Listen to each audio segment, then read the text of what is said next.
கண்டிப்பாக பிரவீன்குமார். அதாவது கிராமப்புறத்தில், அதாவது பாலக்குறிச்சி என்ற ஒரு கிராமப்புறத்தில் அடையாளம் தெரியாத ஒரு பெண் அழுகிய நிலையில் எலும்புக்கூறாக கண்டெடுக்கப்பட்டுள்ளார். இது குறித்து வேளாங்கண்ணி போலீசார் தற்போது விசாரணை மேற்கொண்டு வருகிறார்கள். அதாவது நாகப்பட்டினம் மாவட்டம் வேளாங்கண்ணி அடுத்த பாலக்குறிச்சி கிராமத்துல ஒரு வயல்வெளியில முன்புதரில் அடையாளம் தெரியாத ஒரு பெண்ணின் சடலம் ஒரு எலும்புக்குள்ளாக கண்டெடுக்கப்பட்டுள்ளது. அப்பகுதியில் ஆடு மேய்க்க சென்ற அதை பார்த்துவிட்டு அதிர்ச்சி அறிந்து வேளாங்கண்ணி காவல் நிலையத்துக்கு தகவல் தெரிவித்துள்ளார்கள்.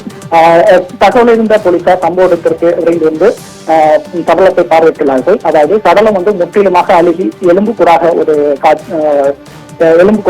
காட்சியளித்துள்ளது.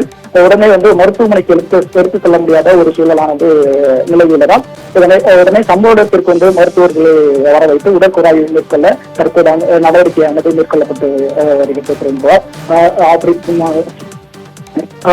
உடற்குறாய்வு மேற்கொள்ளப்படுவதாக போலீசார் தரப்பில் தற்போது தெரிவிக்கப்பட்டுள்ளது.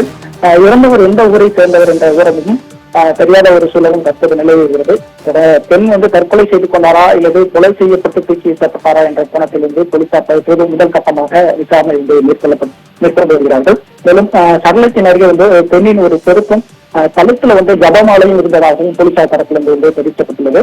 குறிப்பாக நாகப்பட்டினம் மாவட்டத்தில் கடந்த ஒரு வாரத்துக்கு முன்னதாக கனமழையும் தற்போது 3 நாட்களாக கனமழை விட்டுவிட்டு கனமழையும் பெய்து வந்ததால் வயல்வெளி பகுதிகளுக்கு யாருமே செல்லாத ஒரு சூழல் இருந்தது. இதனால் நடமாட்டம் அதிகமாக இல்லாத ஒரு சூழலில் அந்த பெண் இறந்து கிடந்தது யாருக்கும் தெரியவில்லை எனவும் கிராம மக்கள் சார்பிலிருந்து தெரிவிக்கப்பட்டுள்ளது. தற்போது ஆடு மேய்க்கு சென்ற நபர்கள் அதை பார்த்துவிட்டு காவல்துறைக்கு தகவல் பெற்றதால் சம்பவ இடத்திற்கு காவல்துறை உடலை கைப்பற்றியுள்ளார்கள்.